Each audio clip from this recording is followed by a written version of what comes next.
അത് പരസ്പരമുള്ള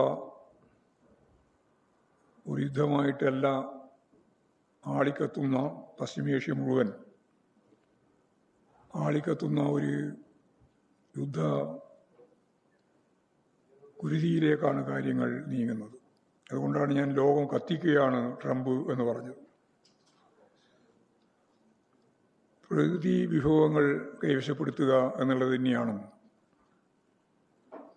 ഇതിൻ്റെ പിന്നിലുള്ള ഏറ്റവും പ്രധാനപ്പെട്ട ഉദ്ദേശം. വെനസ്വേലയായാലും ഇപ്പോൾ ഇറാനായാലും എണ്ണയാണ് അവരുടെ ഏറ്റവും പ്രധാനപ്പെട്ട ഉന്നം.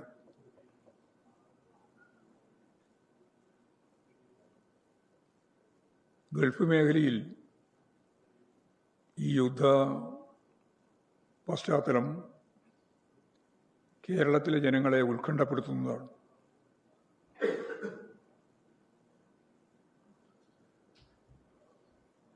ലക്ഷക്കണക്കിന് കുടുംബങ്ങളിൽ വിദേശത്ത് താമസിക്കുന്ന ജോലി ചെയ്യുന്ന ആളുകളുള്ള ഒരു നാട് കേരളമാണ്. ഈ യുദ്ധത്തിൻ്റെ കെടുതികൾ നേരിട്ട് ബാധിക്കുന്ന ഒരു സംസ്ഥാനം കേരളം തന്നെയാണ്. അമേരിക്കയുടെ ഈ കാട്ടാളത്തപരമായ നിലപാടിനെതിരായി അതിശക്തിയായ പ്രതിഷേധം നാട്ടിലുടനീളം ഉയർന്നു വരേണ്ടതായിട്ടുണ്ട്.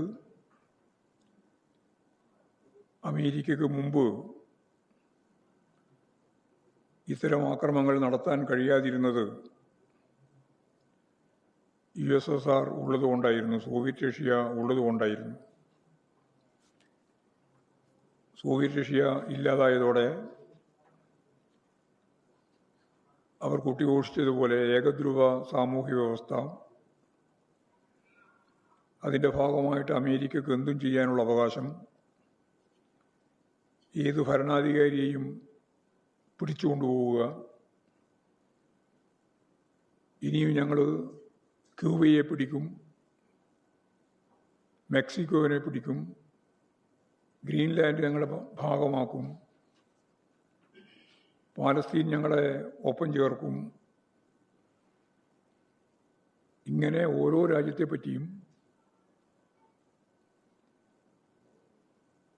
ട്രംപ് തന്നെ നേരിട്ട് അവകാശവാദം ഉന്നയിക്കുന്ന അവസ്ഥയിലേക്കാണ് കാര്യങ്ങൾ നീങ്ങുന്നത്. ഇതിനെതിരായി കക്ഷി രാഷ്ട്രീയത്തിനതീതമായിട്ട് എല്ലാവരും ഈ സാമ്രാജ്യത്വ കടന്നാക്രമത്തെ പ്രതിരോധിക്കണം, വലിയ പ്രതിഷേധങ്ങൾ ഉയർത്തിക്കൊണ്ടുവരണം എന്നാണ്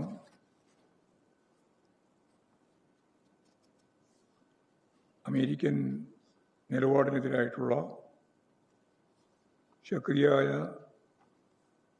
ജനകീയമായ പ്രതിരോധം തീർക്കണം എന്നുള്ള കാര്യം ചൂണ്ടിക്കാണിക്കുന്നത്. ലോകത്തെവിടെയായാലും ഏത് സമയത്തും 24 വാർത്തകളും ഓഗ്മെന്റഡ് റിയാലിറ്റി പാക്കേജുകളും എക്സ്പ്ലെയിനറുകളും വിശദമായി കാണാൻ ഞങ്ങളുടെ യൂട്യൂബ് ചാനൽ നിങ്ങൾക്ക് സബ്സ്ക്രൈബ് ചെയ്യാം.